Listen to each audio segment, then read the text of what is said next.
Join me as I dive deep into the mysterious world of Virginia's most notorious cryptids and where to find them. The western part of the state of Virginia has some of the most rich, lush, habitable habitat in all of North America, which includes part of the renowned Blue Ridge Mountains, the Great Appalachian Valley, and the Shenandoah River wilderness. When studying cryptids seriously, the best way to learn about them is by learning about where they live or where the sightings are taking place. And in learning about their habitat, you can learn a lot about the cryptids as well. With such magnificent wilderness in the western part of the state, I spent a lot of time exploring the lay of the land in the state of Virginia. Hi, my name is Jenna Bosiger, and thank you for watching my Cryptic Cryptids YouTube channel. Hit the like, subscribe, and notifications, and join up for membership to gain access to detailed hotspot maps I've been creating for each state. The way I explored Virginia was by creating this interactive Google map of hotspots in the state, which is available to you through membership. All you have to do is click on the Join button and email me with the maps of your choice at ccytmembers@gmail.com, and I will email you back with the links to the maps of your choice. For this video, the layers in the Cryptid Hotspots map of Virginia include the following locations: places where cryptid sightings have occurred and the types of cryptids, places with the name Devil in them, caves, best national parks, and the unusually large number of UFO sightings. I'm going to start this episode by describing the habitats for cryptids, including the history of wildlife in the state of Virginia, because it's all connected. The reasons for things are connected, and in learning about the locations and the top predators, you will see a correlation with cryptid sightings. Using this interactive map I made for members, I can zoom into places and I can look around and examine the landscapes, and I spent a lot of time doing this in the state of Virginia.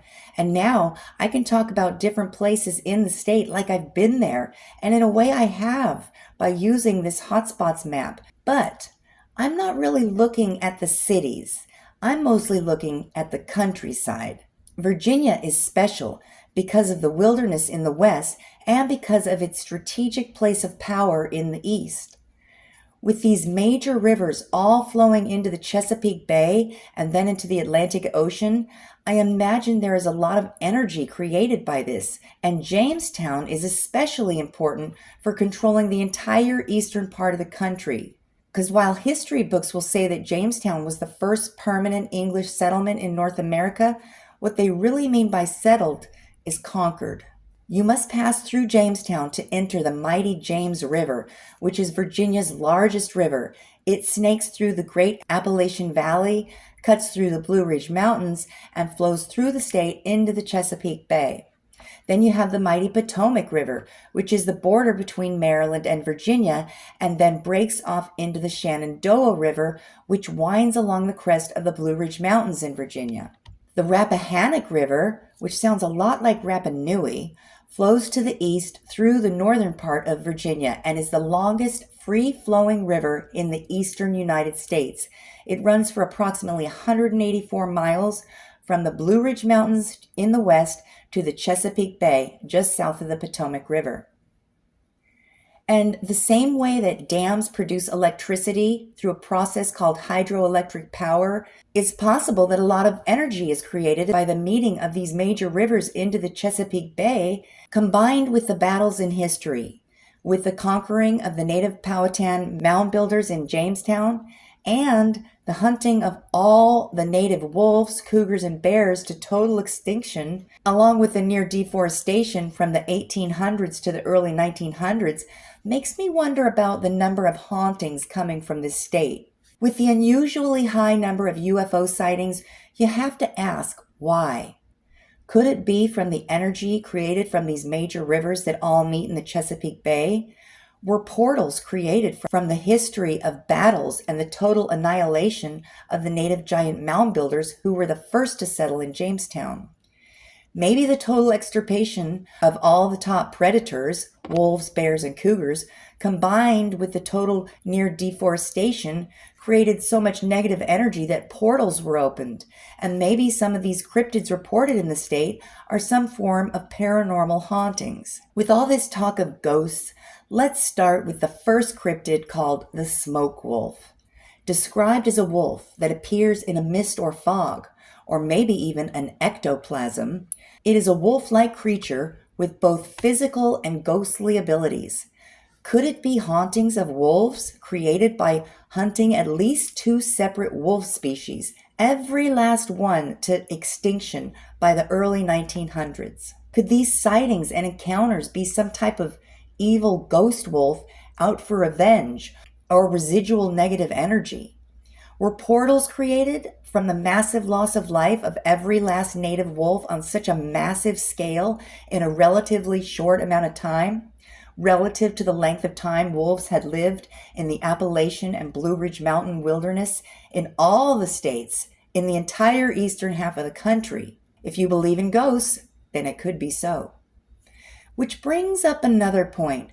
The fact that at least 2 known separate wolf species, the red wolf and the gray wolf, were hunted to extinction. If there were 2 separate wolf species, why not 1 or 2 more? Separate wolf species, even more elusive, with heightened senses that defy logic. A more intelligent wolf species, smart enough to know that their survival depends on staying hidden, staying cryptid, remaining undetected from the Europeans and us, their descendants, who have not allowed wolves to return to their native wilderness to this day. One particularly compelling sighting that has left a lasting impact on the local community is the story of the Beast of Bluemont. In the early 2000s, multiple residents reported seeing a strange, wolf-like creature roaming the woods of Bluemont, Virginia. The creature was described as being abnormally large, with glowing eyes and an unsettling howl. While the sightings were never confirmed, they sparked a wave of fear and fascination in the community, with many residents claiming to have seen the creature firsthand. The Beast of Bluemont sightings may have been unexplained, but they have become an integral part of Virginia's cryptid folklore. They serve as a reminder that in the world of cryptids, the line between reality and myth is often blurred, and it's up to us to navigate this treacherous terrain with an open mind and a critical eye. Since the sterilization of the Appalachian Mountains and the Blue Ridge Mountains of all the top predators to total extinction, there is an unbalance in the ecosystem to this day. One example being an overpopulation of coyotes. I don't know if there's an overpopulation of deer, and my hope is that wolves and cougars will be allowed to return to their natural habitat just as bears have. But in order for wolves, cougars, and bears and cryptids to survive, they need wilderness areas to be left alone, not managed, not thinned out, or sterilized by overzealous hunting. If you follow where the bears live, you will also see that is where the cryptids live. But the good news is that since the Blue Ridge Mountains and the Appalachian wilderness areas have grown back and left wild and connected to other wilderness areas, that means that all of the cryptids from Kentucky, West Virginia, Tennessee, and Maryland also live in the western part of Virginia, because all that wilderness is connected. And as I've always said, where the top predators can live is where the cryptids can also live. One thing I found interesting is that in the state of Virginia, many of the usual suspects for cryptids have their own unique names. While the names may differ, the descriptions of these cryptids match up with others from connecting states that share parts of this legendary wilderness. For example, the name for the Virginia Bigfoot is the wood booger. The wood booger is reported to look like a half-man, half-ape creature and is said to live in the mountains near High Knob, Virginia. The wood booger is also the inspiration for a giant statue in the Flag Rock Recreation Area, and the area is also known as the Wood Booger Sanctuary. Chessie is the name for the local sea serpent in the Chesapeake Bay, There have been many reports and sightings of Chessie, including from the first Europeans who arrived to Jamestown in the 1600s. Chessie is often described as a greenish-brown, snake-like creature with humps, and many say similar to the Loch Ness Monster. Chessie became a regional celebrity after a 1982 videotaped sighting. And I don't believe it to be a coincidence that the creature's appearance coincides with environmental changes that started in the same year of 1982, when the Chesapeake Bay lost over 750,000 acres of forest land because it was chopped down and leveled due to quote-unquote development in the Bay watershed between 1982 and 1987. This is equivalent to losing 100 acres of forest per day for 15 years. This caused wetland changes due to sedimentation from the deforestation. Needless to say, there are no reports of cryptids or top predators in the eastern part of Virginia, except for in the Great Dismal Swamp. This Great Dismal Swamp in the eastern portion of Virginia is also connected to other wilderness areas in North Carolina, and there are dogman sightings there and bears. The snallygaster is reported to be a flying dragon-like creature that roams the river valleys of Maryland and parts of Virginia. It matches the description of the Piasa reported to be in the Mississippi River valleys and caves. The Albert witches of Pennsylvania are called devil monkeys in Virginia. They're reported as mysterious, wild, part wolf, part monkey creatures and a smaller form of a Bigfoot, hairy, red-eyed, and ape-like. The sheep squatch, also reported in West Virginia, has also been spotted in the Appalachian parts of Virginia. And the goat man, also mostly spotted in Maryland, has also been reported along the border of Maryland and Virginia because the wilderness is connected across these state lines. The goat man is said to have a human face and a body covered in hair. Some say it resembles a hairy humanoid, while others say it resembles a human with the lower portion of a goat. There have been many horned skeletons found in North America, in Tennessee, Indiana, and Pennsylvania. And in other parts of the ancient world, like in Israel, is the Banias Temple, also known as Pan's Temple, a cave in a mountain beneath a river, which there is a great cavity in the earth. There are multiple reports for Pan temples in Greece, including the Temple of Pan and the Sanctuary of Pan in Athens. The Sanctuary of Pan in Athens also has a cave leading to an underground that is blocked off from tourists. Now, in a separate category than cryptids, but equally mysterious and cryptic, is the large number of UFO sightings all throughout the state. And so Virginia is one of the top hotspots for UFO in all of the United States. Let's go to the map I've created of hotspots in the state of Virginia to find out where these cryptids are and what people are saying about them, and see if we can find any pattern and what it says about the cryptids. So let's take a look at some of these UFO sighting reports using this Google interactive map I created of hotspots in the state of Virginia.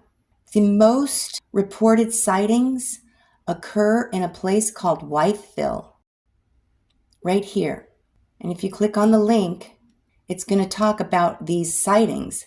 This is coming from WFXRTV.com, local news, River Valley local news, almost 35 years later, Wytheville UFO mystery remains.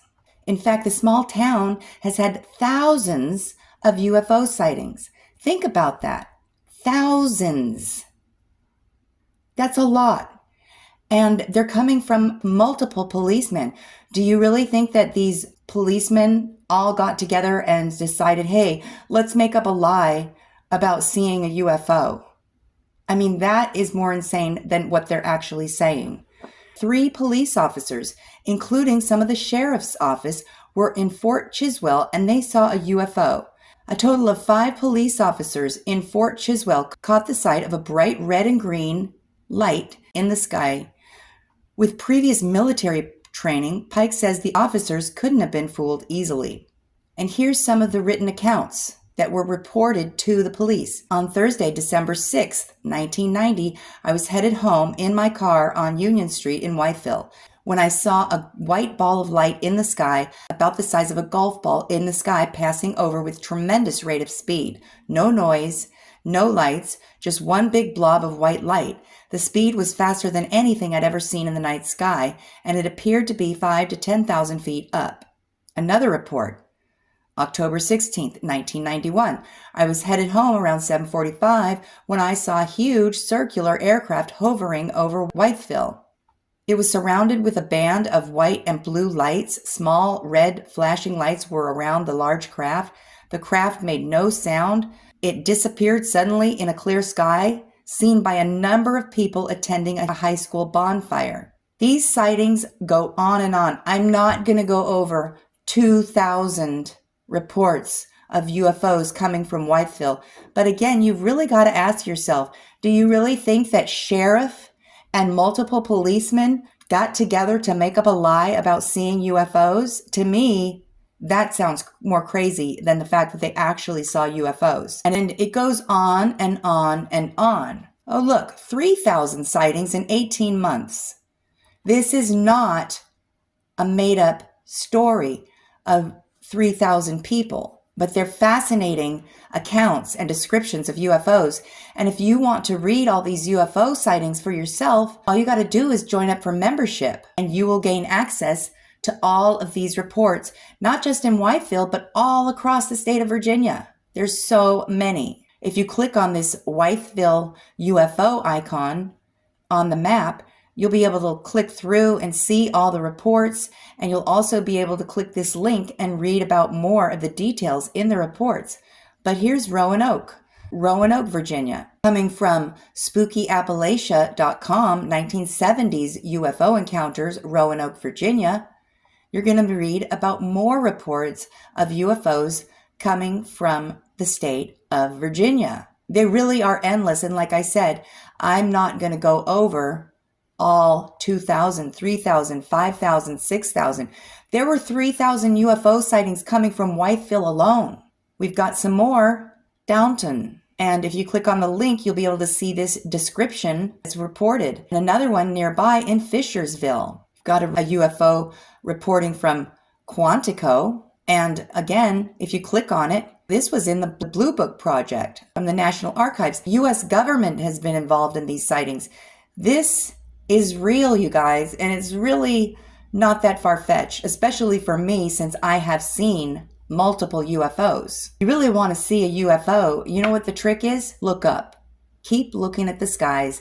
Not very many people look up. You'd be surprised. We've got some moving across Cumberland. We've got some reported in Richmond, in Claremont, in Hampton, in Virginia Beach,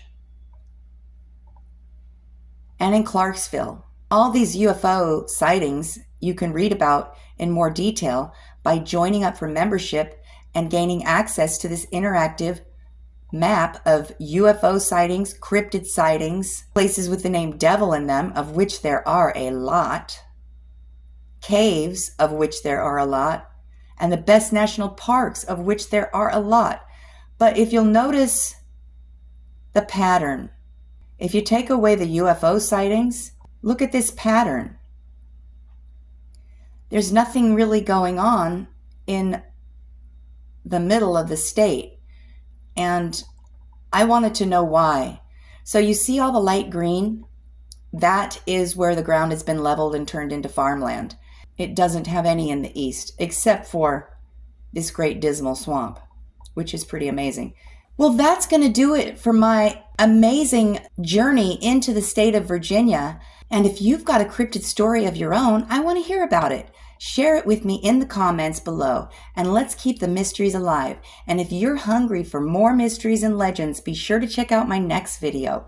Don't forget to hit the like, subscribe, and notifications, and join up for membership. I really do appreciate it. Thanks for watching, and until next time, bye!